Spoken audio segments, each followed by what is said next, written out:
UPSC के नतीजे आज आ गए हैं और यूपीएससी के नतीजों का पूरे देश को इंतजार रहता है कि किसने इस दफा टॉप किया। गौरव अग्रवाल ने इस दफा टॉप किया है। लड़कियों में भारती दीक्षित टॉपर बनी है, मनीष शर्मा को दूसरा नंबर मिला है, रचित राज थर्ड टॉपर हैं। कुल 1122 कामयाब उम्मीदवारों की लिस्ट आई है। टॉप 25 में 15 लड़के और 10 लड़कियां हैं। और हम आपको बता दें कि आज हमारे साथ हैं जयपुर के गौरव अग्रवाल, जो हमारे साथ नेशनल रिपोर्टर में जुड़ रहे हैं। आप गौरव के परिवार की तस्वीरें देख रहे थे। जयपुर के रहने वाले हैं गौरव, लेकिन उन्होंने पिछले साल ही यूपीएससी में आईपीएस की परीक्षा जो है वो उसमें उन्होंने कामयाबी पाई थी और इसलिए इन दिनों वो हैदराबाद के पुलिस अकादमी में ट्रेन कर रहे हैं। गौरव हमारे साथ जुड़ रहे हैं। गौरव, बहुत बहुत मुबारक हो आपको ये नई कामयाबी। वैसे कामयाबियों की आपको तो आदत होगी, क्योंकि आपने न सिर्फ पिछले साल आईपीएस बल्कि आईआईटी, आईआईएम, ये तमाम इम्तिहान पहले आपने इसमें कम्पीट किया था और इस सब चीज़ों के बावजूद फिर अब आईएएस करना चाहते थे आप। मैम, ये जो जॉब होता है आईएएस का, ये काफ़ी डिफरेंट तरीके का जॉब होता है, क्योंकि इस जॉब में ये आपके किसी कॉर्पोरेट जॉब की तरह नहीं होता। ये ऑफिस जॉब नहीं है। आपको इस जॉब में जो है आप आम जन से मिलेंगे, कॉमन लोगों से मिलेंगे, आप उनकी प्रॉब्लम्स देखेंगे, आप उनसे सीखेंगे वो किस तरह से रहते हैं, उनकी समस्याएं क्या हैं, और आप फिर उनको समझ के जो है उनको सॉल्व करने की कोशिश करेंगे। आप जो है उनका कुछ बेटरमेंट करने की कोशिश करेंगे जहाँ तक संभव होगा। तो इस वजह से क्या है, ये जॉब काफ़ी चैलेंजिंग है, काफ़ी डायनेमिक है।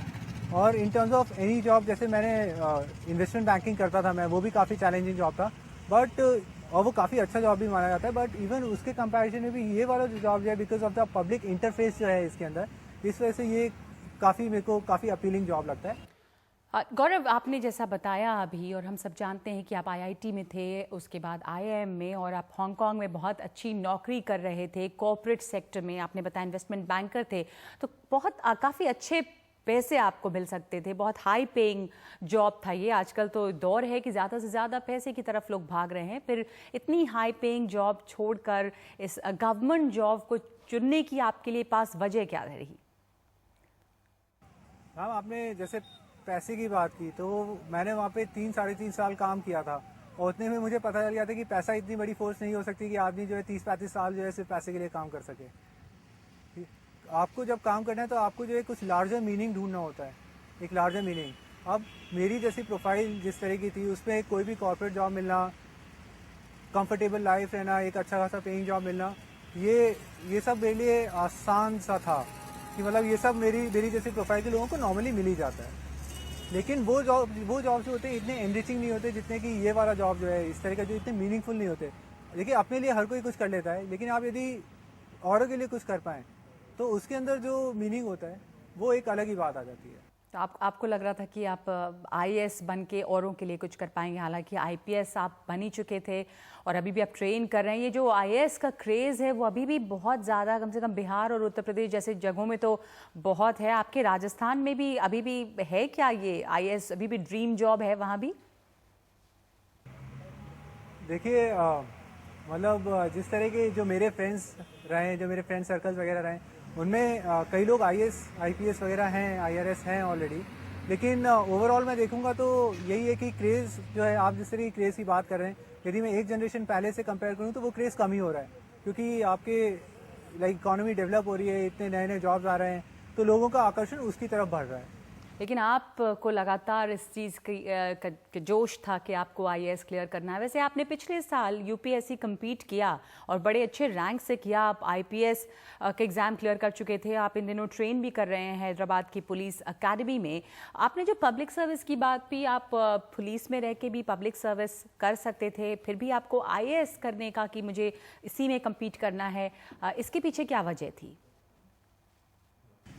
जी हाँ, क्योंकि मुझे जो है ये अलग हटके ये वाली चीज़ करनी थी, इसलिए मतलब मेरा ये काफ़ी क्लियर था। जब वो जॉब छोड़ रहा था, ठीक है, तो छोड़ते हुए भी वो वाला जॉब छोड़ते हुए मेरे को एक पल भी जो है ये डाउट नहीं आया कि यार मैं इतनी अच्छी नौकरी जो है छोड़ रहा हूँ, सिर्फ इसके लिए और इतना बड़ा रिस्क ले रहा हूँ, कभी कोई डाउट नहीं आया, क्योंकि मेरे मन में क्लियर था मेरे को यही करना है। शुरू से आईएएस बनना चाहते थे, आईआईटी में गए, आईआईएम में गए, लेकिन फोकस जो था आपका इसी में था। तो ऐसा क्या खास लगता है आपको ये इंडियन एडमिनिस्ट्रेटिव सर्विस में जाना? इसके पीछे आप आईपीएस से भी आगे बढ़ के आईएएस बनना चाहते थे, आपके लिए इसमें क्या खास है?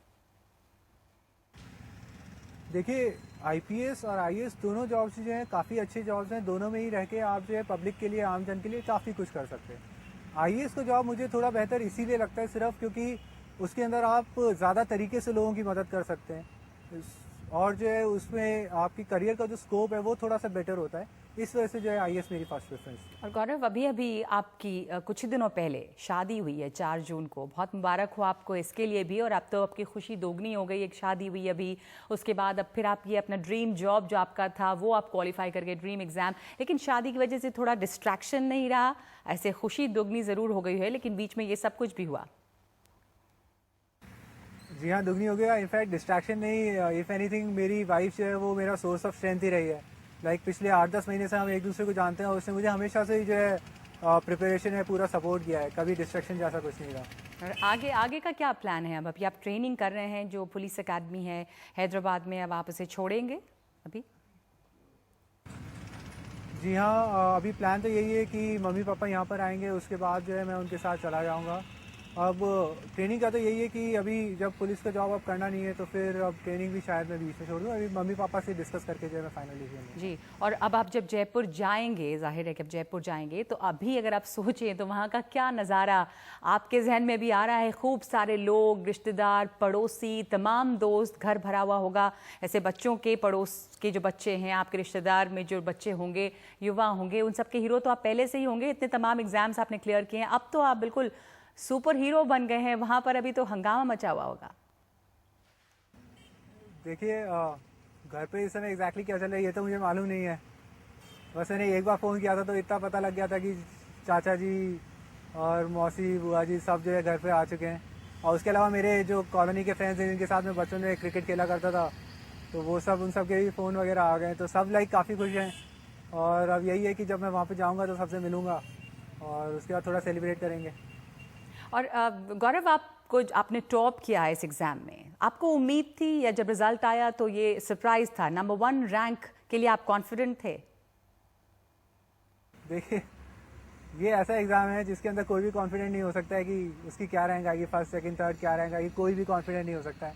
मेरी जब आईआईटी के अंदर 45 रैंक आई थी तब मैं ज़्यादा कॉन्फिडेंट था जी। लेकिन ये वाला एग्ज़ाम ऐसा है एकदम कि इसके अंदर कोई कॉन्फिडेंस नहीं हो सकता। इतना था कि देखिए एग्ज़ाम अच्छा हुआ है, इंटरव्यू अच्छा हुआ है, तो कुछ अच्छा होगा, इस बात का भरोसा था। लेकिन इतना अच्छा होगा ऐसी कोई उम्मीद नहीं थी। बहुत बहुत शुक्रिया आपका गौरव, हमसे बात करने के लिए, और बहुत शुभकामनाएं आपको आने वाले दिनों के लिए, अपनी नई नौकरी के लिए।